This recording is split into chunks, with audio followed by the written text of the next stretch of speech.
மதுரை மாவட்டம் மேற்கு தாலுகாவுக்கு உட்பட்ட மேல குயில்குடி கிராமத்துல கடந்த 2024ஆம் ஆண்டு 27 மாற்றுத்திறனாளிகளுக்கு அரசு சார்பில் வீட்டுமனை பட்டா வழங்கப்பட்டது. இதுல பார்வையற்ற மாற்றுத்திறனாளியான சின்னக்கண்ணு அப்புறம் அவருடைய மனைவி சுசீலாவுக்கும் அரசு பட்டா வழங்கியது. தம்பதியினர் வீடு கட்டி 2 ஆண்டுகளா அங்கே வசித்து வர்றாங்க. சின்னக்கண்ணு வீட்டை போலி பட்டா பெற்று அதிமுக பிரமுகர் சிவபாண்டி அப்படிங்கிறவரு ஆக்கிரமிப்பு செய்ய முயற்சித்து வரதா குற்றச்சாட்டு எழுந்திருக்கு. இது குறித்து மாவட்ட நிர்வாகத்துக்கிட்ட பார்வையற்ற தம்பதியினர் பல முறை புகார் அளித்தும் நடவடிக்கை எடுக்கல. தொடர்ந்து தம்பதி வீட்டை சுத்திலும் சிவபாண்டி முள்வேலி அமைச்சு பகிரங்கமா ஆக்கிரமிப்பு செய்ய ஆரம்பிச்சாரு. இதனால தம்பதியினர் தங்களோட சொந்த வீட்டுக்குள்ளேயே போக முடியாம பரிதவிச்சு நின்னாங்க. இது பத்தி போலீஸ்ல புகார் கொடுத்தும் நடவடிக்கை எடுக்கல. தங்களோட பரிதாப நிலை குறித்து தம்பதியினர் கலெக்டர் கிட்ட மனு அளிச்சாங்க. அரசு வழங்கிய பட்டா நிலத்துல வீடு கட்டி குடியிருந்து வரக்கூடிய தங்களோட வீட்டை சிவபாண்டி ஆக்கிரமிப்பு செஞ்சது குறித்து ஆதாரத்தோட கலெக்டர் கிட்ட புகார் கொடுத்தாங்க. சிவபாண்டி மீது நடவடிக்கை எடுக்கணும், தங்களோட வீட்டை ஆக்கிரமிப்பிலிருந்து மீட்டு கொடுக்கணும்னு கண்ணீர் மல்க வேண்டி கேட்டுக்கிட்டாங்க. மேற்கு தொகுதியில் எங்களுக்கு பட்டா அன்பந்த பட்டா கொடுத்தாங்க. அந்த அன்பந்த பட்டாவை வாங்கி நாங்கள் வச்சிருந்து வீடு கட்டி வச்சுருக்கோம். அதில் 300 தடவை வந்து செய்யபாண்டி மச்சக்கிழமை செய்யபாண்டி எங்கள் வீட்டில் பூட்டை உடைத்து கதவை பிடிங்கிட்டு சிவபாண்டி தான் கதவை பிடிங்கிட்டு ஓடி சாமஞ்சாரத்தில் அள்ளிட்டு போயிட்டான். நாங்களும் போலீஸ் அதிகாரிகிட்ட சொல்லி நடவடிக்கை எடுக்கவில்லை. மாவட்ட ஆட்சித்தலைவர்கிட்டையும் சொல்லிட்டு அவர்கள் நடவடிக்கை எடுக்கவில்லை. பல முறையும் சொல்லி நடவடிக்கை எடுக்க சம்மந்தப்பட்ட எடுக்க மாட்டேன்ட்டார்கள். வீட்டில் வேலி போட்டிருக்கிறாங்க. ஆக்கிரமும் போக முடியாது. கேட்டா என்ன சொல்றாருங்க? கேட்டா நாங்கள் எங்கடா அப்படின்றாரு. அவர் எதுவும் கட்சியில் இருக்காரா இல்லை ஜாதி அமைப்பில் எதுவும் இருக்க மாதிரி தெரியுதா? அவர் வந்து அண்ணாதிமுக என்ன சொல்றாரு? நீங்கள் பேசி பார்த்தீங்களா? நாங்கள் பேசி பார்த்துட்டோம். எங்களை அடிக்க வர்றது கண் தரையை கூட்டு போயில உங்களுக்கு என்னடா அப்படின்றது. அவங்க வந்து ஆக்கிரம் பண்ணுறாருன்னா எப்படின்னு சார் பண்ணியிருக்காங்க சார். அதை பண்ணினதை வந்து இவங்க பட்டா கொடுத்த கவர்மெண்ட் அந்த பட்டா கொடுத்ததை வந்து பழைய காலத்து பட்டா வச்சுக்கிட்டு எங்களுக்கு பட்டா கொடுத்துருக்கல அப்படின்னு சொல்லி அந்த ஆள் பண்ணுறாங்க. அவர்கிட்டையும் பட்டா கொடுத்துருக்காங்களாம்.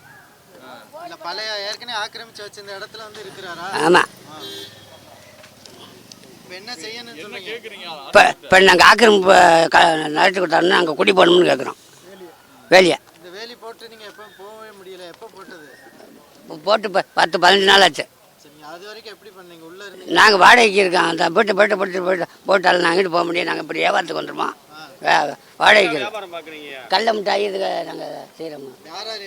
இந்தா 2 பேர் இருந்தால் எங்கள் வீட்டுக்கார மனம் பழச்சார். நாங்கள் என்ன கேட்குறோம்னா எங்களுக்கு அந்த ஆக்கிரமிப்பு வேலையை எடுத்து கொடுங்க அப்படின்னு கேட்குறோம். வேலையை எடுத்து கொடுத்துட்டா நாங்கள் வாடகை போக முடியல. நாங்கள் 3500 வாடகை கொடுக்குறோம் வீட்டுக்கு. நாங்கள் எங்கேருந்து கொடுக்குறோம்? பிச்சை எடுக்கிறேன் நான்.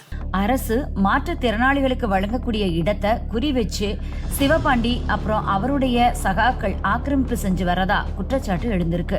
தமிழக அரசால் மாற்றுத்திறனாளிகளுக்கு 2024 மேற்கு தாலுகா மேலக்குயில்குடியில் 27 பேருக்கு இலவச வீட்டுமனை பட்டா கொடுக்கப்பட்டது. அதில் சின்னக்கண் என்பவர் வீடு கட்டி வீட்டு வரி ரசீது போட்டு அங்கே குடியிருப்பவரை ஆக்கிரமிப்பாளர்கள் சிவபாண்டி அவர்கள் ஆக்கிரமிப்பு செய்து ஜாமான் எல்லா வீட்டில் இருக்க பொருளை எடுத்து வெளியே போட்டு காவல்துறை நாகமலை புதுக்கோட்டையிலும் மாவட்ட காவல்துறை கண்காணிப்பு கொடுத்து இதுவரை நடவடிக்கை எடுக்கப்படவில்லை. அதே மாதிரி அவர்கள் போலியாக பட்டா தயார் பண்ணி அரசு கொடுத்த இடத்தவே இன்னொரு போலி பட்டா தயார் பண்ணி கையில் வச்சுருக்காங்க. அரசு கொடுத்த பட்டாவில் வந்து தாசில்தார் கையெழுத்து, ஆர்ஐ விஓ கையெழுத்து, வரைபடம் உள்பட மாற்றுத்திறனாளிகளுக்கு கொடுத்துருக்காங்க.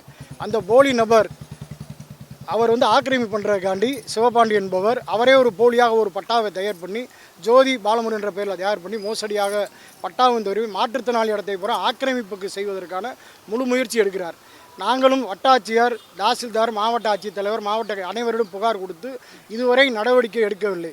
இப்பொழுது பார்வை மாற்றுத்திறனாளியான உள்ள அவருடைய இல்லத்திற்கே செல்ல முடியாத அளவுக்கு சுற்றி வேலி போட்டதால் நாங்கள் உடனடியாக மாவட்ட ஆட்சித்தலைவர் தலையிட்டு அந்த பார்வை மாற்றத்தினால் இவர்கள் இல்லத்திற்கு செல்வதற்கு வழிவகுக்க வேண்டும் என்பதற்காக எங்கள் சங்கத்தின் சார்பாக வந்து மனு கொடுக்கப்பட்டுள்ளது. அவருடைய போலி பட்டா நகலும் எங்களுடைய அரசு கொடுத்த பட்டா நகலும் என்னுடைய கையில் இருக்குது. அதையும் தங்களிடம் காமிக்கிறேன். புகார் மேல அரசு உடனடியா கவனம் செலுத்தி மாற்றுத்திறனாளிகளுக்கு வழங்கப்பட்ட இடத்தை மீட்டு உரியவங்க கிட்ட ஒப்படைக்கணும்னு மாற்றுத்திறனாளிகள் சங்கம் வலியுறுத்தியது.